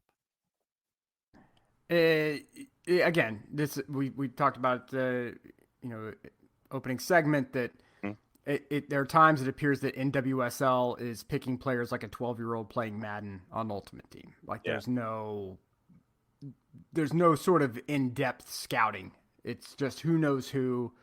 I've heard of, but if you aren't getting somebody who was the leading goal scorer on a championship team, and you don't think that person's draftable, but you think somebody at some Division I colleges, okay, great, good for you. But just also tell me that you're willing to miss out on a ton of other talent, just by keeping the blinders on. So, good luck to NWSL if that's how you're going to be running your operation.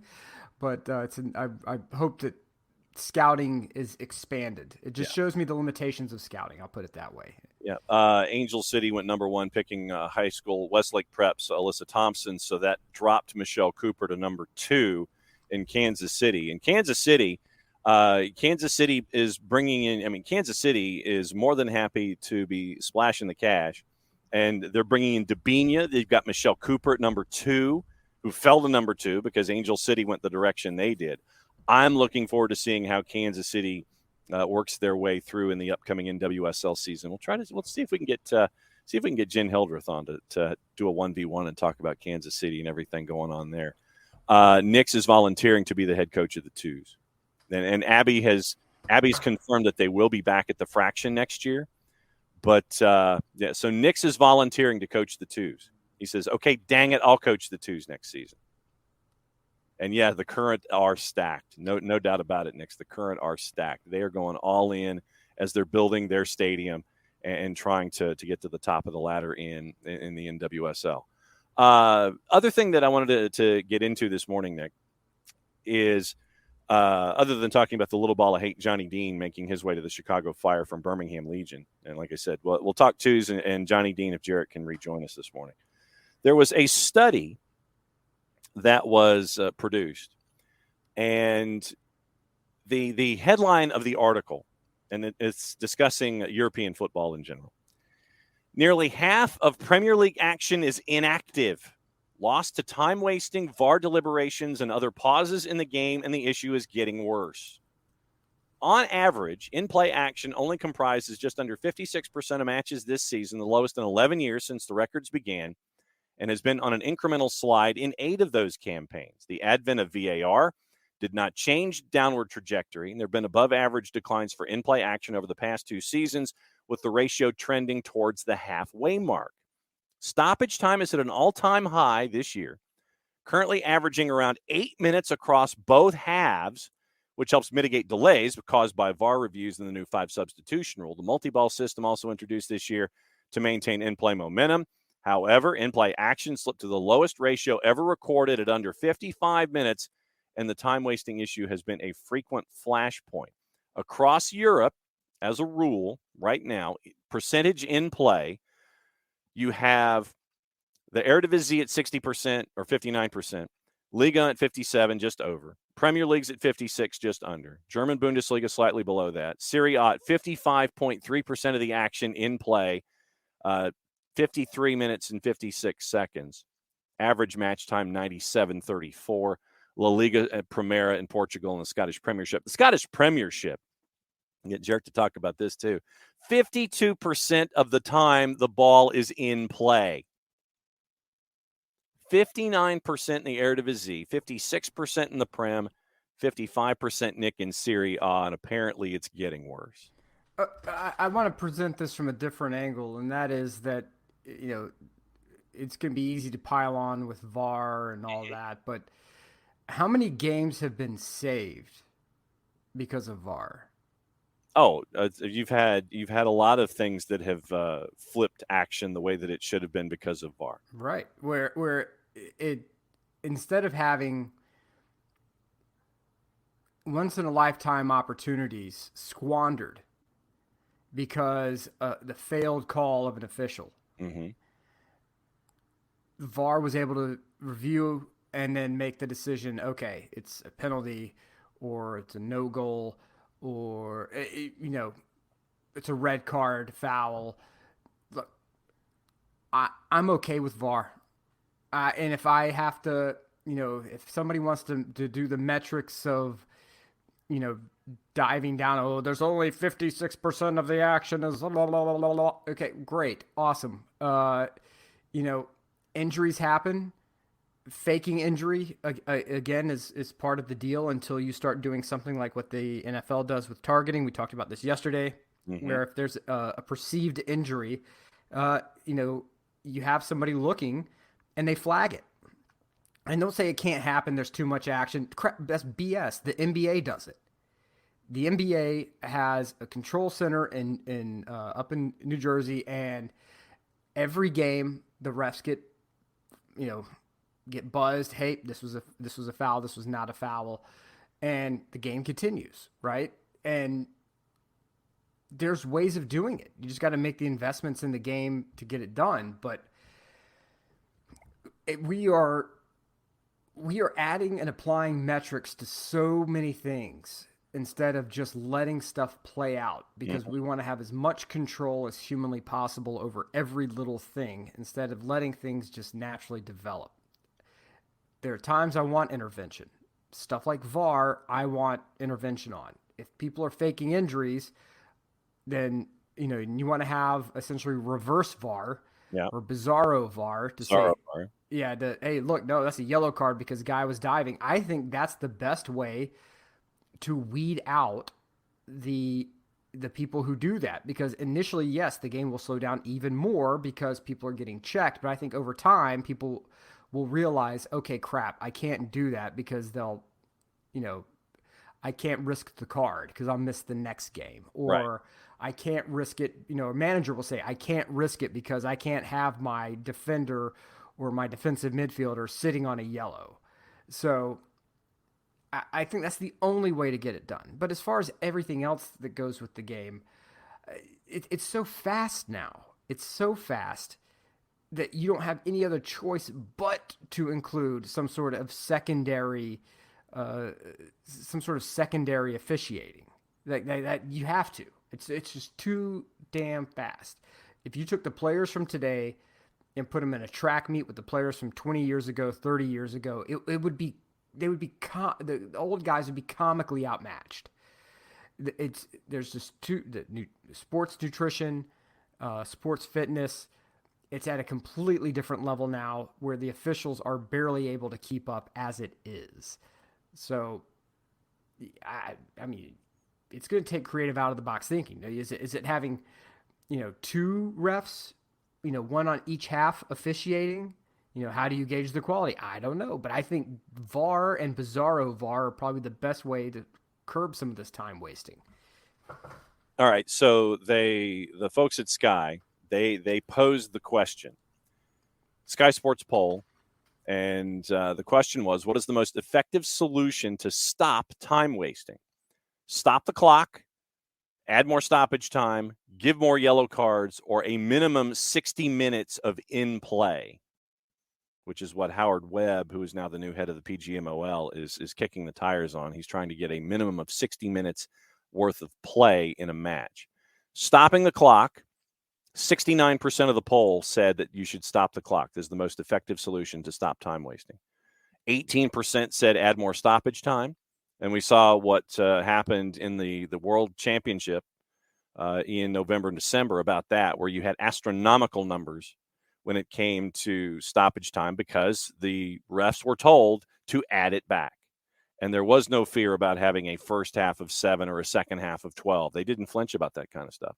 More yellow cards, 7%, and then the minimum 60-minute in play came down to 6%. So basically, Nick, 7 out of 10 are saying stop the clock as the most effective solution.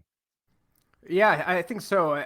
If we say no to 2 refs, which is perfectly fine because this is a conversation, right? I'm not bringing stone tablets down from the mountaintop with 15 commandments. That's right. And so I think that if we do it like the NBA, and I think that's the only way we're going to be able to do it, where the ref blows the whistle, stops the clock, and says, okay, if you want to keep the ball, in the back for that long, either we do a turnover, like you have like backcourt rules. I mean, like whatever the way you want to do it. But I think we have to do it more like the NBA, and I think that's the only way we can make it happen because, the officials, to have officials in better shape is going to require younger officials. True. Because, getting 45, 50-year-old men to, run several miles at the speed in which these 18, 19 to 20-year-olds are running. I mean, oh, man. But, and we don't want excessive VARing. Then I think we have to run it like the NBA does, where blow the whistle, stop the clock, and then, then we make adjustments from there. So I just think at some point, no matter what, at some point you just have to let the game play. Mm-hmm. At some point, and to say, people are just going to have to be mad. Like, oh, I can't believe he didn't do that. I can't believe that he didn't call the goal. Okay, yeah, right. Okay, yeah, next play. Let's go. I don't know what to tell you. Because at some point there's an element of failing in this. There's an element of of human error is just as much just part of the DNA of the game as the ball itself. I mean, it's required. It has to be there because it's humans running and playing. And I would prefer to have that than machines on the field trying to play and a machine ref trying to keep up, which is not so completely out of the realm of possibility now. But I think that a good intermediary for the moment is to start running things like the NBA, and then people will yell and say, "Well, now there's infinitely more stoppages than there were before." Well, be careful what you ask for. Mm-hmm. Either be happy with the game as it is now and the rules in place and how review is done, or you have it called like the NBA and have stoppages every 2.5 to 3 minutes where the clock stops and we drag the game out and it becomes a much slower process. So right. Abby, as a part of the discussion, mentioned refs being in better shape. The hard part, she says, of stopping and starting is the elongation of the game. Oh yeah, go from 2 hours plus a little bit of extra time to 3. Mm-hmm. And Nick's in this morning, as always, he says, "I for one welcome our robot overlords." That's right. A couple of other things this morning in gossip, rumor, innuendo, and transfers as we continue to avoid the 3 and 4 letter paper. And when that information does come across, we always remind you that take that information at your own peril. And especially here in January, we'll follow your S-type sources, your S-level sources when it comes to any kind of news as we continue to keep an eye on things with training camp for Atlanta United about 2 weeks away from the afternoon contest up at Finley Stadium in Chattanooga against Chattanooga FC. Daily Express, Manchester United is going to block any request made by Nottingham Forest to play Loney Dean Henderson in their two-legged Carabao Cup semifinal. Barcelona star Memphis has an offer on the table to join Newcastle, according to reports in Spain. Nottingham Forest interested in bringing in Ben Brereton Diaz back to the club, sending Emmanuel Dennis to Blackburn on loan and return. That would be a good pickup for Nottingham Forest as they still try to have more transfers in a season than actual points. Let's see. Manchester United have to qualify for Champions League, raise significant money through player sales if Eric Ten Hag is to sign the midfielder and striker he wants this summer, even if the Glazers sell the club. Chelsea considering a move for highly rated Real Madrid defender Rafa Marin, who could be available this summer. Julian Lopetegui is facing an FA investigation after allegedly confronting Morgan Gibbs-White in the scenes that followed his Wolves' League Cup defeat at Forest. Keeping an eye on that. Daily Mirror, Darwin Nunez, a notable absentee from Liverpool training on Thursday, could miss the trip to Brighton this weekend. Chelsea could face the prospect of having to play at Wembley for 5 years as they look for plans to redevelop Stamford Bridge. Everton striker Ellis Sims could be heading back to Sunderland this month. Avoiding the 4-letter paper, Athletics says Sporting Lisbon maintaining Pedro Porro only allowed to leave the Portuguese side if the club pays his €45 million release clause. And the Times, let's see, I'm going to save the element from the Times here. Chelsea's new signing, David Datro Fofana, is at the center of a court case involving his former club Molde in Norway over the proceeds of his transfer. Ilkay Gundogan accused his Manchester City teammates of lacking hunger and desire before what he predicts will be one of the toughest derbies in years. Let's see. Saudi Arabian businessman leading bidding to watch the latest chapter in Ronaldo and Messi with a 10 million real, or translated 2.2 million pound offer for a ticket to next Thursday's friendly. And you get like a meet and greet and a walk through and a handshake and those things like that. But yeah, dude's already offered 10 million reals for the walk and talk. And we've got some other news involving Celtics South Korean signing target Gwaesung Cho has opened up on his dream to play in the Premier League. Rangers have heavily been linked to a move with Todd Cantwell. So the last thing that I wanted to bring up from gossip, rumor, innuendo, and stories comes from the Times, Nick. I don't know if there'll be an event, Ricky, but I know that we will probably be there. So we'll see. World Cup TV crews were ordered to show FIFA President Gianni Infantino at least once during matches in the host country, and to ensure he was not pictured while he was on his mobile phone. That's according to the Times newspaper. All right, I have questions about this. Yeah, so figured you would. Yeah.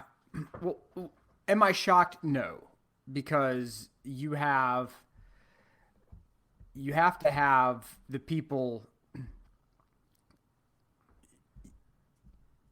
based upon the location of the tournament. There was probably a lot of concern that FIFA would be checked out once the tournament began, that the cash has all been exchanged hands, that the check cleared, the money transfer, the paperwork is in. Exactly. And so I think it's not just ego, but it's also showing that, hey, money backers, yes, look, we're still a good partner. We're still a good look. I'm invested in the tournament. Don't show me on the phone. I'm invested in the tournament. That's what it looks like to me. That's not just pure ego. Ego certainly played a role in it, but it was more of, okay, if this tournament is going to be hated by a great many people outside of this region, I need to be front and center to show our partners that I back them 110%. And that's what it seems like to me. Because like you said, man, the check's clear, the money's changed hands. The last thing you want is to try to leave a country with a whole bunch of people who paid you a whole bunch of money being mad at you because they think you weren't necessarily that invested or involved. Mm-hmm. Odds games going on today, juice boxes and TV stuff. Today, Villa and Leeds at 3:00 is on USA Network. Liga MX is on 2 at 9 with Puebla and Querétaro. Universo is your simulcast partner for USA Network. On the Plus, Westerlo and OH Leuven is on at 2:40 out of Belgium. La Liga Santander, Celta de Vigo, Villarreal is on at 3. Paramount Plus, Napoli, Juve, Nick, is 2:45 on Paramount Plus. What's your preview? Juve's on a run. But I'm going to. I can't do it. My gambling brain says 1-0 Juve. Okay. As much as I hate that, it makes me want to vomit. Napoli's your even money juice boxer right now at a plus 102. Juve on the road is a plus 300. Your 90-minute draw is a plus 245. Tomorrow it is 3 matches. It is 5 matches on Sunday plus Monday Night Football. It is Cremonese Monza. That is 9:00 tomorrow morning. Lecce hosting AC Milan. AC Milan's a minus 159. Inter and Verona. Inter obviously heavy favorite at a minus 323. On Sunday, 5 matches, 1 bright and early. Sassuolo and Lazio. Lazio is a favorite at a plus 118. Torino hosting Spezia at a minus 154. Udinese at a minus 103 is hosting Bologna. Atalanta at a minus 256 hosting Salernitana and their new keeper, Memo Ochoa, at just under a plus 700. Roma hosting Fiorentina is your late game at 2:45 on Sunday at a plus 102. Fiorentina is a plus 280. Monday Night Football, Empoli hosting Sampdoria. Empoli is a plus 125. Sampdoria is a plus 262. When you look at those other matchups for the weekend, Nick, anything stick out? Anything? Anyone? Sorry, my computer kind of froze there for a minute. I would say that the Napoli Juve game is the game to watch. Yep. Over 1 versus 2. 1 versus 2. That's the primary game. After this, I need to see what happens with Inter because Lukaku, I'm not going to say he has the yips, but I'm saying that there is something extraordinarily off with him, and it's been going on since the World Cup. His touch has largely failed him. He is, passes or seem like they look like something out of an adult league game. Yep. There's just something with him that I really hope everything's all right with him, but there's something that needs to get sorted with him. So Inter is desperately trying to keep pace. Milan is trying to get back into the conversation, but it's between Napoli and Juve right now, and the last thing Napoli wants is to give anything to those car makers in the north. Mm-hmm. So, if you know anything about Italian history post World War II, the animosity is real between Torino and Naples, and so it is. And the fan bases between Juve. All you have to do is watch the Diego Maradona documentary on HBO Max, and you will see just how nasty and vile that rivalry is. So that's the prime game right there, because the outcome of that is going to shape the narrative for the rest of the weekend. So if Juve topples Napoli, then okay, now we're having a very different conversation than we were, 3, 4, 5 weeks ago. Napoli 7 points clear right now at 44 points. They've only lost once in their first 17 matches. Juve is ahead of AC Milan on goal difference. Juve's only allowed 7 goals this year. Oh, yeah. In their 17 matches, far and away the best defense in the league. AC Milan on goal difference is third. Inter is fourth at 31 points. 3 at 31 points. Goal difference sorting out Lazio, Atalanta, and Roma right now. They're all at 31. Then you get into that second group, and looks like the fight for the relegation scrap may not happen, considering right now it's a 6-point difference from Spezia, who's in 17th, and then Verona and Sampdoria, who are at 9 points, both at 2 wins out of their first 17. Cremonese has not won a match this season, and they are 0-7-10 at 7 points. So it looks like so far that's what you're facing when it comes to what's going on in Italy this weekend in the Prem. It is the one match today. You get 6 matches tomorrow, 3 on Sunday, and Monday Night Football there as well. The Manchester Derby is the early game tomorrow morning, 7:30, and you've got Brighton-Liverpool. Liverpool's a plus 117 at the Amex, which is interesting.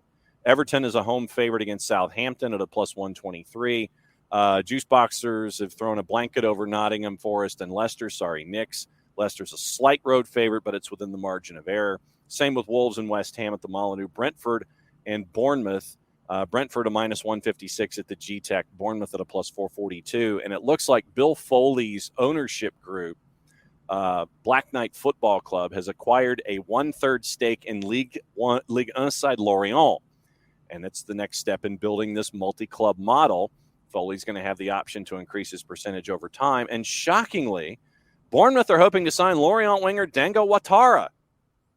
Who knew that this cross-pollination would be happening? Right on the verge of adding an ownership stake. I want to move dudes across. I want to move dudes slightly from one team to the other. Gee, that never happens when you have the cross-pollination and the multi-team model. That never happens. Oh, that's right. Yep. Chelsea, Crystal Palace. Chelsea's a minus 141 early on Sunday morning. Newcastle a minus 192 hosting Fulham. Spurs and Arsenal is your late game on Sunday. Arsenal's a plus 121 on the road at Tottenham Spurs Stadium. Monday Night Football, Crystal Palace hosting Manchester United on the 18th is your next round. So a couple days off before Crystal Palace, Manchester United come up in the midweek next week. So there you go. Anything else on your mind, sir, before we go? No, it's nothing that hasn't been discussed outside of, just looking forward to seeing the next couple of weekends worth of games out of Serie A. I think there's going to be a lot of talking points there. I think a lot of player movement. The from a business perspective is going to shape how these races turn out. Juve desperately wants to be in that top 4 because for just financial reasons alone. So outside of that, it's in my opinion, it's all there in Serie A now. Yeah, and Jason Nix with Potter. Woo. Oh man. Oh buddy. Well, I mean, the Todd Bowley and Bowley Clear Lake have said that they have the faith in Potter and they're there for the build. They're not just going to do something on the quick if things are frustrating, and things are frustrating right now. So we'll see. Yeah, exactly. So they say that they're sticking with Graham Potter. We'll be back at it again Monday morning.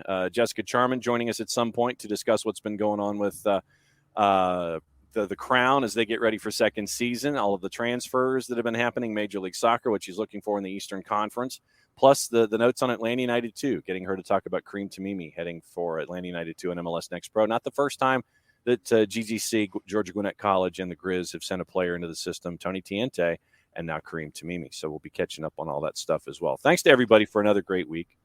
And thanks for putting up with all of our shenanigans as we are soccer's morning show. And sometimes, we do go off the rails. And thanks to Greg Garza and our friends at Beyond Goals Mentoring. Point of order, next week the show will be from the beach. I will be at the Gulf of Mexico for that 1 week out of the year when the boss and I head down and we stare at the Gulf for a week. So next week's shows, it'll be that time of year where I'll be at St. George Island. We'll be doing the show from there next week, but it'll be fun to see everybody again next week when we kick back here at SDH. Nick, if you would please, sir, if I could get my tongue to work, enjoy and send us home. Until next time, everybody, take care of each other, be kind to each other, and mucha euro, y'all. What he said. Play it safe, everybody. We'll see you from the beach on Monday.